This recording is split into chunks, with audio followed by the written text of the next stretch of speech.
Якуб колас, ідзе вясна, в шумлівых водах, у звонкім срэбры ручаёў, і разлівае мяккі подых, як песню нейкую, без слоў. Ідзе і будзіць, нібы маці, у дзень святы сваіх дзяцей, узгоркі гоніць янажацей, пад гукі выраю гусей.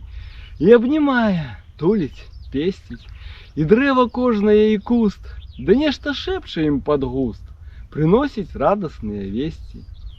А ветрык, лёгенькі, паўднёвы, зусім прыціхне з края лясоў, нібы цікуе, як са сховаў, зямля знімае свой засоў. Як з патайных яе каморак жучкі выпаўзаюць на свет і аглядаюць свой падворак, што так не прыбран і раздзет. А над узлескамі, у зацішку, бязлюдна кінутых земель, у небе гойсаецца трэль і срэбрам коціцца паўзвышку.